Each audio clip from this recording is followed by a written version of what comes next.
Oh yeah! Corner him! Oh. Corner him! Oh yeah! Oh my God! Guys, did he really? Did he really just do that? Did he really just do that?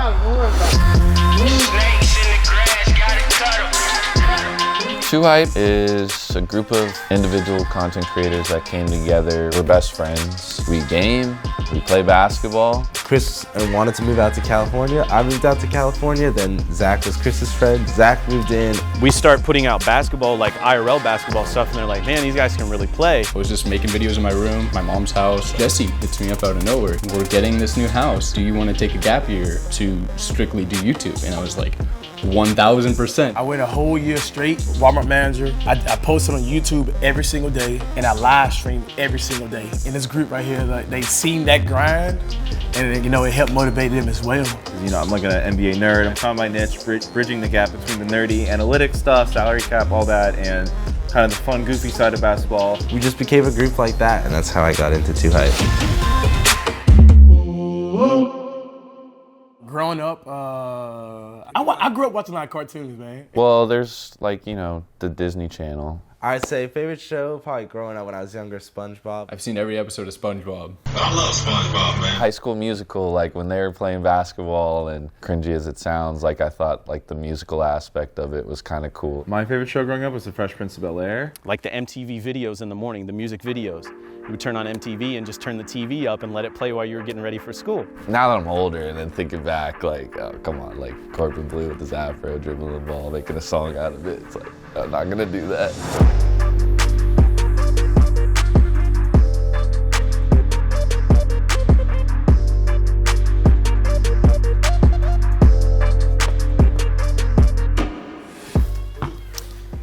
Is everything good?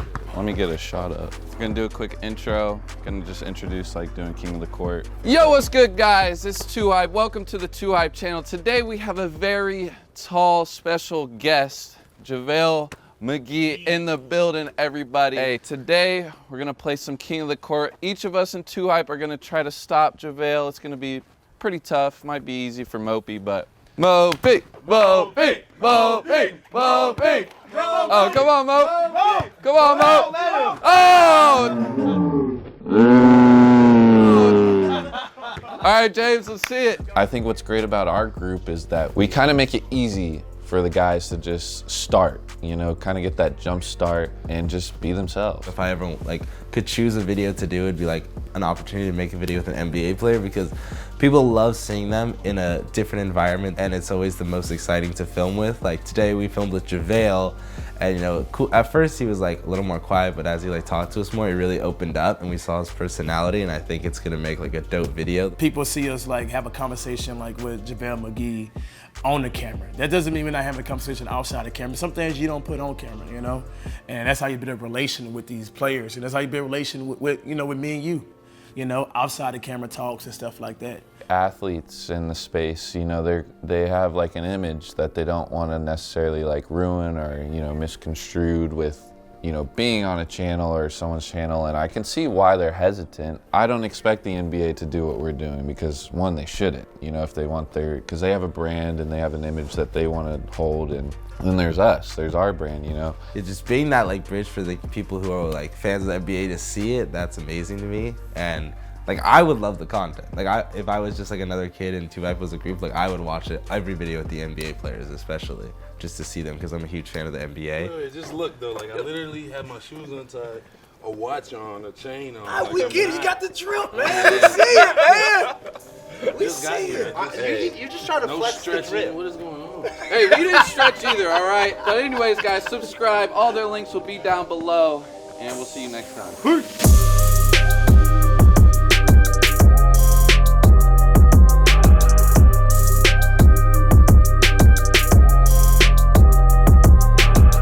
I'd rather be a YouTuber or broadcaster. Rather be a YouTuber. I see some YouTubers be like, oh, I don't want to be known as a YouTuber, but like I like being known as a YouTuber. Like that's what I am, that's what I do. YouTube has enabled me to have my own TV channel, basically. The bond between me and my fans is stronger than the bond between Max Kellerman and his Twitter followers, and that's not really a dig at him, it's more just the nature of the business. If I had to pick between being a YouTuber or like a traditional broadcaster, or like a TV show host, like a Stephen A. Smith, I would definitely rather be a YouTuber. I think he's the only player I watch like on IG who worked out after the game, man. Yeah. And the bad part about the world is if you don't record it, they think you don't do it. Pics or it didn't happen. Right. Yeah, pics or it didn't happen. That's how it is. The crazy part is, like, when I was like a rookie and like sophomore, I used to post videos on YouTube before people started posting videos on YouTube. But back then it wasn't popular and GMs didn't understand the concept of it.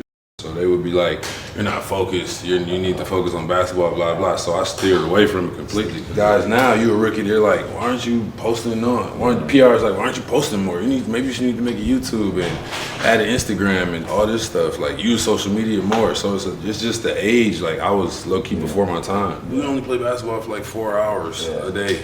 That's what I hear every 20 time, whole hours to do stuff. Yeah, everything that a player tells me is like they have so much spare time, like just to do. They either play a lot of video games or they're starting to stream, and you know. Yeah, we played against Paul George. He was real good at 2K. He actually knows the plays that are happening on there. That's what I'm saying. Like, I had no idea about the rules of soccer or anything. Until you start playing FIFA, now I know everything about it. We start playing FIFA, it's a fun game. Bro, so then we right. start watching like Premier League every Sunday and Exactly. stuff like that. Yeah. Then I started getting into it, and like now soccer's like When one I of my first got in favorites. the league, I had a friend who played overseas, and when he would come over in the summer, he would just stay at my house and we would play FIFA.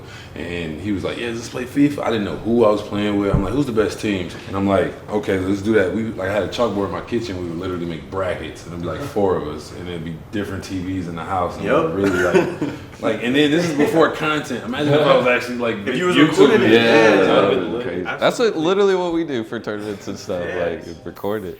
Like YouTube wasn't big when I was growing up. You didn't look up to a YouTuber. You didn't look up to somebody in social media. You looked up to somebody that played for your favorite team. If I could have had a conversation with Kobe Bryant on social media, that would have made my whole like childhood, you know? But I didn't have that access. And now these kids with social media, they have that access. They can look up to Jesser. They can look up to him and they can ask him questions like, you know, what did you do when you were this age, or what did you do when you were this age that like helped you? And he can answer those questions. I think obviously right now, like it's totally normal. Like I'm pretty sure YouTuber is like one of the most wanted jobs by kids now. Like every kid wants to be a YouTuber. So I think it's normal. YouTube, there's no like, you set the boundary. You know, you kind of set the tone. You can put a limit on yourself or not have a limit. I like traditional television production because that's what I grew up watching, and like those are the guys that I grew up watching. And two, I've had a couple experiences when I've been able to do like high production stuff, and it's fun. But when I make my YouTube videos, I make them whatever time of day I want. I make them wearing whatever I want. I get to say whatever I want. I am my own boss. I kind of make my own schedule. People say like, oh, YouTube's not gonna be around forever. And I think like it hasn't even been around for a minute, you know? So it's like 10 years from now, who knows? Yeah, I mean, like I said a year ago, I said we're never gonna have a group channel. So whatever I say probably won't happen.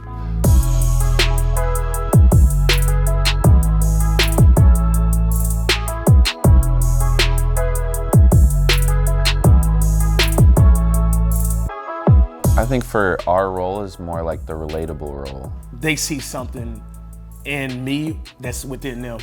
Yeah, I feel like in your friend group, like everyone's friend group, like you have the guy who's not so good, you got Mopey, you got like the nerdy guy, me, you got like the crazy fan Cash, and then you got like the cool guys like Kris, Zach, and you got the goofball Jesse. It's like you have a friend group, so it's like instantly like you can identify with it.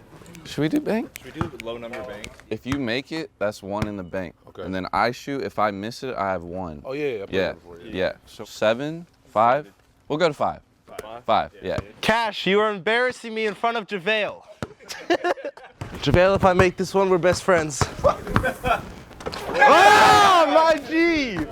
Cash, you gotta make this. And he's out. Mopey. Oh my, for 2. There's 3. Did you just make it? He made it. Oh, this is for game. I have to make this. Not yet, not yet, not yet. Come on, Mo. Oh! Oh! 2-Hype is the winner. Moby's the MVP. Moby. Kind of heavy to be so small. All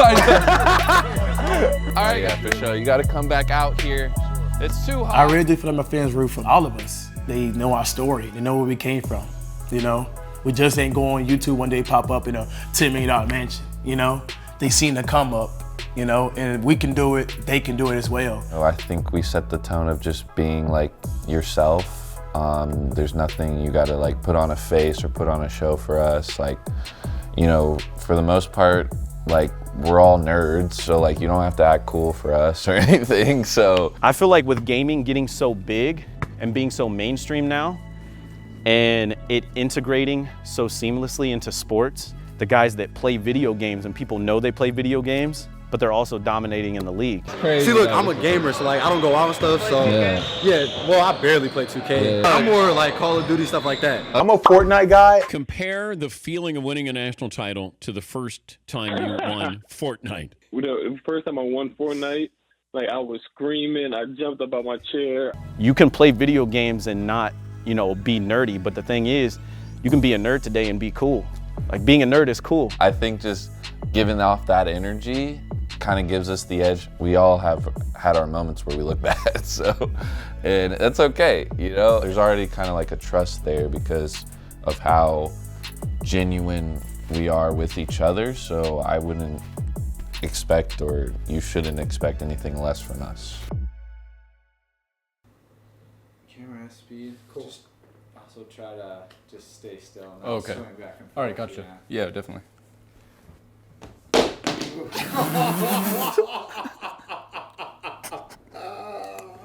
We all just how the bed is so big.